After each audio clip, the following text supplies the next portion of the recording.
aujourd'hui, nous sommes à nouveau au Vieux Métier à Zannes, en compagnie de Jean-Marie. Jean-Marie, juste avant qu'on commence, je vais vous demander un petit peu de nous parler un petit peu de l'origine qui vous a amené ici, parce que vous n'êtes pas sabotier au départ. Hein. Non, je suis charpentier-couvreur. D'accord. Expliquez-nous le parcours. Qu'est-ce qui vous a amené ici, alors, tout simplement? Alors déjà, c'est un copain qui m'a amené ici. Et ensuite, j'ai commencé à faire des charpentes pour l'association et la couverture. Voilà.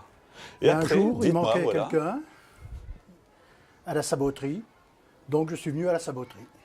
Et ça s'est passé comment? Parce que ça va être très cliché ce que je vais dire, mais charpente, bois, les sabots, est-ce qu'il y a un lien à faire? Ça, vous vous êtes adapté? Non, pas du tout. Non, pas du tout. C'est le hasard qui a fait qu'il manquait quelqu'un. Voilà. Bah alors, vous allez, et ça, je vous remercie déjà à l'avance, nous créer un sabot comme ça pour l'émission. Présentez-nous un peu les machines, si vous voulez, un petit peu où on se trouve. Alors, ici, c'est une machine qui date de 1930. C'est une machine qui a été récupérée d'une saboterie à Génicourt, sur Meuse, près de Verdun. Il y avait une saboterie, et quand la saboterie a fermé, nous avons récupéré les machines. Alors, ce sont des machines qui datent de 1930. Et elle fait la paire de sabots. D'accord. Il suffit de mettre 2 morceaux de bois et on fait le pied droit et le pied gauche. Donc, je ne sais pas si ça s'appelle le tour, mais le tour va... C'est un tour à copier. Eh ben voilà, superbe. Bah, moi, ce que je vous propose, vous mettez tout ça en marche et puis vous nous expliquez en même temps si ça vous va comme ça. Ça marche.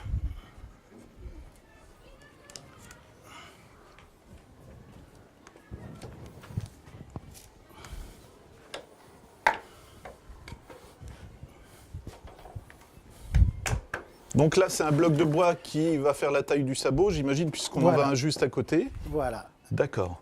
Ici, c'est le modèle. Voilà. Et le tour va reproduire ce modèle. Donc déjà, à l'époque, il y avait des machines qui étaient capables, comment on va dire, de les faire rapidement, tous ces sabots, alors? Rapidement. Ouais. Puisqu'il faut à peu près dans les 5 minutes pour faire la paire de sabots. Incroyable. Allez, moi, je suis impatient de découvrir, honnêtement, Jean-Marie. Allez, on découvre.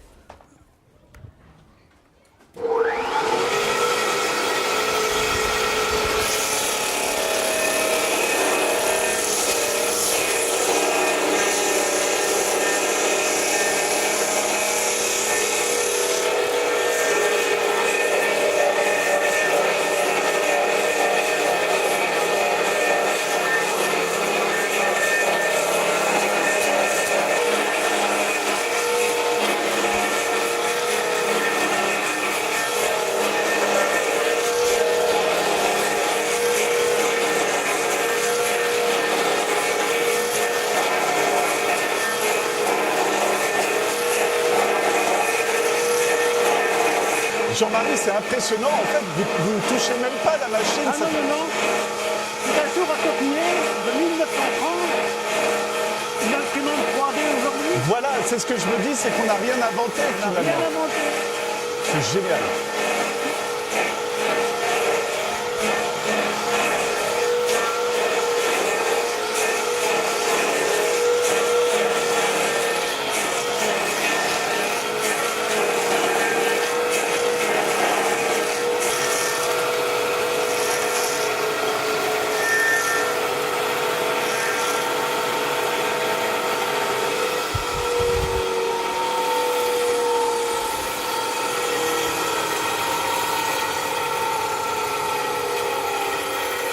Alors voilà, vraiment, je peux vous dire, c'est vraiment 5 minutes puisqu'on a laissé tourner la caméra. Donc là, on a quoi? Le sabot dégrossi, on va dire, voilà, tout simplement? Voilà, on a la forme du sabot. D'accord. On a la matrice. Hein. Donc on va mettre dans la creuseuse. Très bien. Et on va creuser l'intérieur du sabot. Et je parie que c'est le même principe. Si je vois déjà un sabot, c'est qu'il y a un repère aussi? Il y a un repère aussi, il y a le modèle. Ici, nous avons un palpeur. Et je m'engage dans ce sabot-là et la cuillère s'engage dans celui-ci. C'est impressionnant. Ça veut dire que dès les années 30, il y avait déjà tout ce sens de fabriquer... Oui. À la chaîne. Voilà, ça y est. Ça m'est Parce revenu. que les deux machines peuvent fonctionner ensemble. D'accord. Le temps que je fabrique ici, Oui. je peux creuser. Absolument. Et c'est pas une question piège. Les sabots, ça servait à quoi, tout simplement, à l'époque? Se chausser, hein, c'était les chaussures de l'époque. Hein. Voilà. C'était les chaussures de l'époque. C'était pour aller le travail à la ferme ou un petit peu pour tout? Même dans la sidérurgie. Ah oui, pour les se hauts protéger. fourneaux, les aciéries, les fonderies. D'accord. tout ce qui était au contact de la chaleur. Très bien. Ben moi, encore une fois, m'en voulez pas, mais je suis impatient de voir cette machine fonctionner, donc je vous laisse faire tout ça, parce que c'est tout simplement magnifique.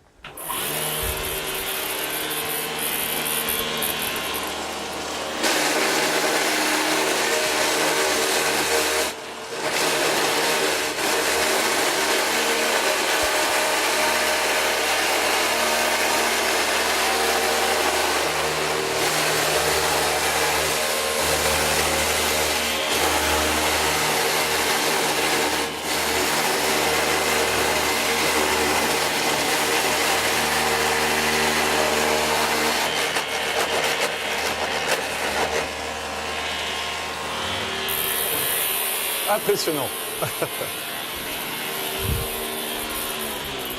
Dites-moi, est-ce que c'est très physique ou est-ce qu'il y a quand même un petit peu de confort avec ces machines-là? Beaucoup de confort. Ah ouais? Beaucoup de confort. C'est vrai que quand on vous voit manipuler l'appareil, finalement, bah, c'est pas méchant, hein, mais ça a l'air presque simple, non? C'est tout simple. Ouais? Dès l'instant où j'ai engagé le palpeur dans celui-ci, Ouais. je ne peux plus sortir du sabot. D'accord. Donc c'est pour ça que c'est très très simple. Et ça vous fait une sécurité aussi, Ça fait finalement? une sécurité, et puis on peut approcher les bords, c'est calculé pour. Voilà. Si vous voulez bien le montrer, parce que c'est vraiment très beau comme ça, c'est très très impressionnant, quoi. Voilà. Alors maintenant, il faut enlever les fixations du tour. Eh ben, on suit l'étape suivante. Il y a une nouvelle machine à découvrir, alors, Non, c'est j'imagine? le paroi, c'est ce qu'on faisait les sabots dans le temps. D'accord. Voilà, c'est ça.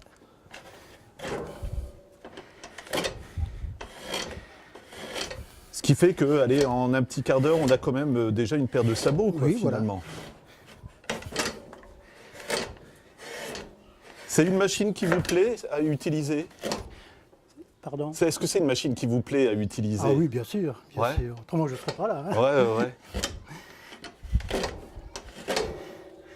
Alors là, c'est superbement aiguisé, parce que quand on voit à la vitesse où vous allez...